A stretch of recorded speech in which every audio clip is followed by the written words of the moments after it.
बिस्मिल्लाहिर्रहमानिर्रहीम अस्सलाम वालेकुम। गिलगित इंतखाबात का मरला मुकम्मल हो गया है। वोटों की गिनती का अमल शुरू हो चुका है। बाज़ जगहों पे आज टकराव की कैफियत भी नजर आई है। ओवरऑल टर्न आउट कैसा नजर आया और आज पीटीआई के हामियों ने किस तरह एक सरप्राइज दिया है। 8 फरवरी का बगैर क्या ये एक्शन रिप्ले नजर आया और इमरान खान के डंके आज गिलगित बल्तिस्तान के अंदर किस तरह बजते दिखाई दिए हैं। वीडियोज की भरमार सामने आ गई है और ऐसे एविडेंस सामने आए हैं जिससे लोगों का जो रुझान है वो पीटीआई की तरफ नजर आया। लेकिन जो खास तौर पर गैलप सर्वे की रिपोर्ट है, जो असेसमेंट है, उसने मजीद मोहर लगाई है। इस पे हम बात करेंगे। लेकिन सीएमकेपी के सुहेल आफरीदी के इंतहाई करीबी कैबिनेट मेंबर, उनके साथ आज पिशावर एयरपोर्ट पर क्या हुआ है, इसी से हम वीडियो का आगाज कर रहे हैं। उम्मीद है वीडियो आप समाप्त करेंगे और हमेशा की तरह अपने कीमती फीडबैक से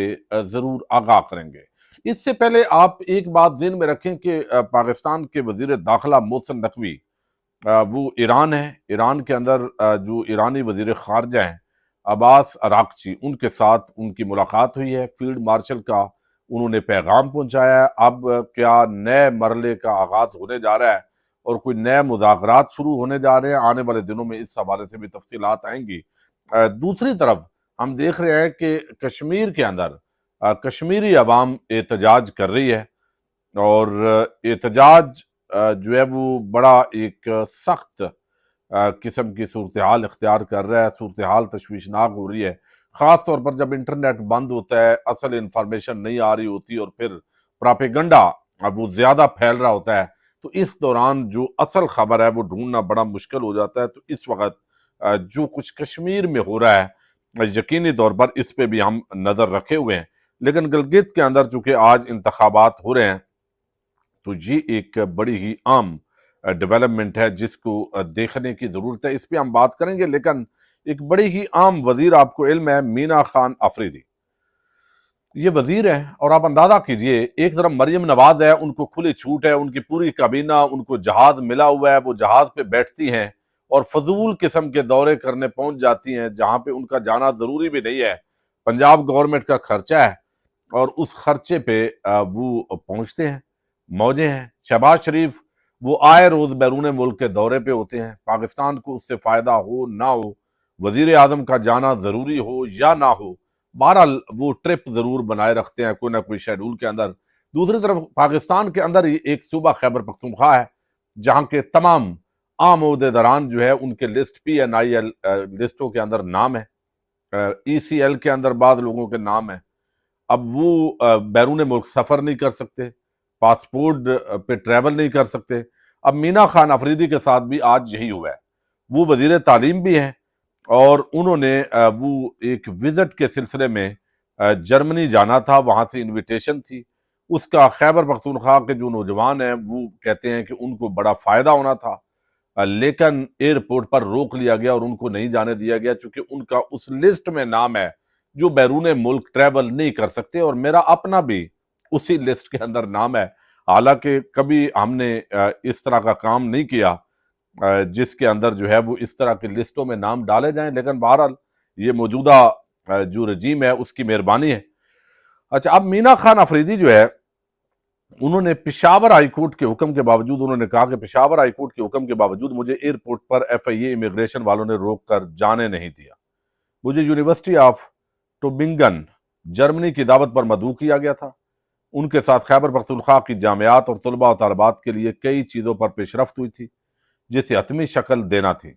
अफसोस इस बात पर है कि एक हाई कोर्ट के हुक्म को नहीं माना जाता और दूसरा खैबर पख्तूनख्वा के नौजवानों के साथ ज्यादती की जा रही है। भाई हाई कोर्ट हो या सुप्रीम कोर्ट, अब ये जजेस सिर्फ बगैर तनख्वाह लेने के लिए रह गए हैं और थोड़ा बहुत कहीं ना कहीं कोई फैसला वो कर देते हैं। बाकी अपोजिशन, इंसानी हकूक, जमहूरियत, आइन कानून पे अमल दरामद, हत्ता कि अपने फैसलों पे अमल दरामद जो है वो करवाने की पोजीशन में नहीं रहा। तो एक तो ये बड़ी अफसोसनाक सूरत हाल है। दूसरा, गिलगित के इंतखाबात आप देख रहे हैं, लेकिन आप देखिए कि जो कुछ इस सारे मामले के अंदर पिछले एक हफ्ते में हुआ है, नवाज शरीफ जाते हैं कैंपेन करने के लिए, बिलावल आसफा जाते हैं, फिर कौमी मीडिया के ऊपर एक बयानिया बनाया जाता है कि जैसे ये दो जमाती वहां पे हैं, पीटीआई का तो वजूद कोई नहीं है। और फिर हबीब अकरम साहब का जो वहां पे आया है यानी सर्वे, अब उन्होंने नेक नियति के साथ सर्वे दिया है, वो बड़े क्रेडिबल जर्नलिस्ट हैं, पीटीआई वालों ने बहुत उनको रगड़ा है, लेकिन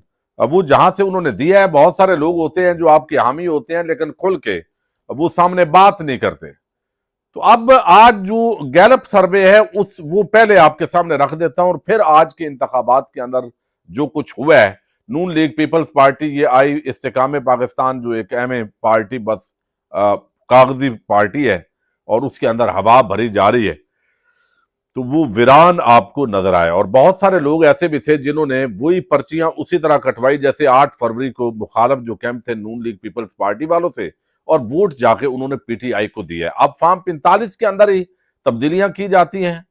ये होता है ना, इलेक्शन में हम अमूमन देखते हैं जो शिकवा होता है कि भाई पहले से ही रिजल्ट तैयार कर लिए गए, बैलेट बॉक्स डाल दिए गए, कहीं ना कहीं से ठप्पे लगाए।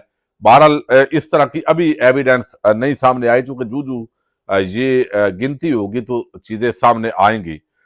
अब गिलगित बल्तिस्तान के इलेक्शन पर जो गैलप सर्वे है, इसमें वहां के वोटर से सवाल हुआ कि वो इलेक्शन में किस पार्टी को वोट देंगे।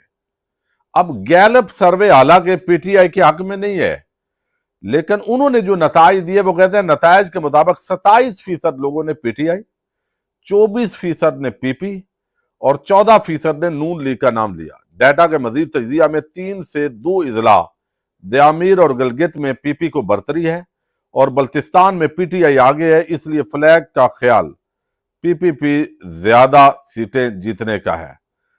यानी वो नून लीग की निस्बत वो ज्यादा जो नशिस्तें हैं वो जीत जाएगी।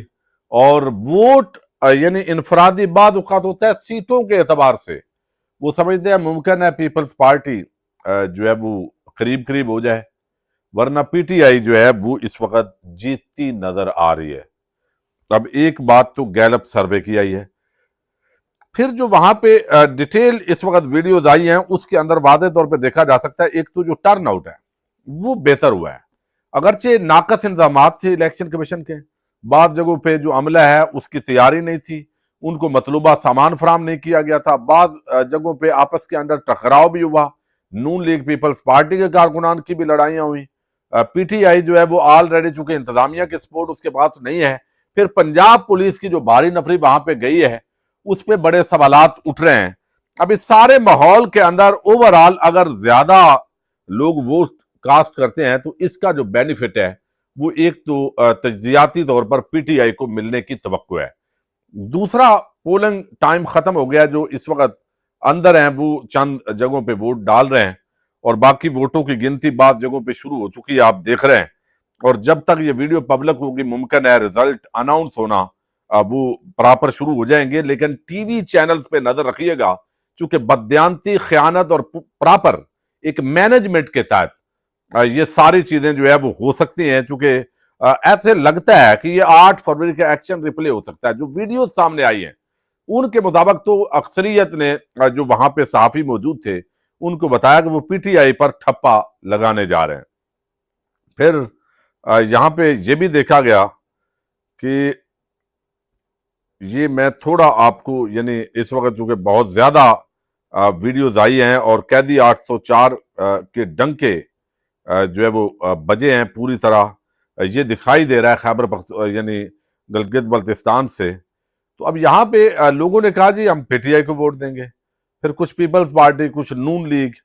तो अब चूंकि असल बात है रिजल्ट पे कि आपने जिसको वोट दिया वो निकलेगा, तो एक चूंकि फैसला कर लिया गया कि पीटीआई जो है उसकी सीटें मिनिमाइज करनी है, और ये मुनीब फारूक जैसे लोग जो है वो बता चुके हैं। तो अब वो सारे हरबे जो पाकिस्तान के अंदर अप्लाई किए गए वो वहां पे भी अप्लाई रिजल्ट के टाइम पे किए जाने की तवक्को है। तो एक बुजुर्ग हैं वो पीपल्स पार्टी को वोट देने पहुंच गए हैं, और अब मकामी साफी गिलगित के कह रहे हैं कि साफियों के मुताबिक हल्का नंबर GBA-01 में मुकाबला तहरीक इंसाफ और पीपल्स पार्टी के दरमियान जारी है, जबकि इब्तदाई सूरत हाल में पीटीआई को बरतरी हासिल होती दिखाई दे रही है। ये इतलात मकामी साफियों के मुताबिक हैं। अच्छा, वो यहाँ पे जो GB01 है उसके मुनादर अगर देखें तो वहां पे इमरान खान के हक में एक वाजे नजर आ रहा है और ये 8 फरवरी का रिप्ले नजर आ रहा है, यानी जितने लोगों से बात हुई है वो ये बता रहे हैं। और नून लीग के जो उम्मीदवार आफत रहमान है वो परेशान नजर आए हैं और कई जगहों पे हमने देखा है कि वोटर ने बताया कि उन्होंने नून लीग पीपल्स पार्टी के जो कैंप हैं वहां से उन्होंने पर्ची ली है और वोट उन्होंने पीटीआई के हामी उम्मीदवारों को देना है। अब अंदर क्या होता है, चूंकि हम ये तजजिया कर रहे हैं, हतमी रिजल्ट वही होगा जो अनाउंस होगा या जो फॉर्म 45 पे जो उम्मीदवार हैं उनके पास होगा। अब बगैर ये तो उम्मीद यानी समझे कि फैसला कह ले आप कि पीटीआई को नहीं देना, लेकिन अगर फॉर्म 45 के मुताबिक ओरिजिनल नतीजा हो तो ये बईद नहीं है कि गिलगित के इंतखाबात के अंदर जो वोटर का टर्न आउट नजर आया है या जो रवैया जो उनकी गुफ्तगू नजर आई है कि ये 2/3 अक्सरियत पीटीआई के पास वोट के जरिए बन जाए। लेकिन चूंकि जब पहले चीजें तय हो जाएं तो जरा शकूक व शुबहात जन्म ले लेते हैं। तो इस तरीके से चूंकि खुद जो हुकूमती आमी साफी है मुनीब फारूक जैसे लोग ये बात कर रहे हैं कि भाई ये फैसला कर लिया गया है कि पीटीआई को नहीं देना, तो फिर ये है कि आपस में वो बंदर बांट होगी। GBA2 ये पोलिंग स्टेशन में नून लीग और पीपल्स पार्टी के नुमाइंदगान अपने इंतखाबी कैंप समेट कर रवाना हो चुके, जबकि तहरीके इंसाफ का कैंप वहां पे मौजूद रहा। मालूम ये हुआ कि लोगों ने उनकी तरफ रजू नहीं किया, तो नफरत की अलामत है। वैसे तो नून लीग पीपल्स पार्टी बहरहाल तो इस वक्त देखते हैं कि असल जो रिजल्ट है वो क्या आता है। और फिर पीटीआई के हामी उम्मीदवारों को देखें, कंपेन नहीं करने दी गई, जलसे नहीं करने दिए गए और नून लीग के अंदर यानी नवाज शरीफ या बिलावल को थोड़ी सी शर्मिंदगी भी नहीं हुई। सबसे बड़ी अफसोसनाक चीज तो ये है कि जो एक समझते हैं कि वो जेन्युइन लीडर अपने आप को बना के पेश करते हैं, नवाज शरीफ को तो अब सियासत से रिटायरमेंट ले लेनी चाहिए। यानी जो बची कुची थोड़ी बहुत रत्ती बार उनकी रह गई है उसको वो खुद ही मलिया मेट कर रहे हैं। वो भाई आप गिलगित में जाके शिकवे शिकायतें कर रहे हैं और आपके जो मुकाबल जमात है उसको आपने बाहर किया हुआ है और आपको पता है, आप कहते हैं कि भाई उनको इजाजत दो ताकि यहां आके वो भी जलसे करें और फिर हम मुकाबला करें। अकेले दौड़ के भी आप हार रहे हैं, तो फिर आपको क्या कहा जा सकता है। तो कल को जब आपको पलटी अगलों ने मारनी है तो आपका ना आप ही में होंगे ना शी में होंगे। ये हालात नजर आ रहे हैं। देखते हैं पाकिस्तान जिंदाबाद।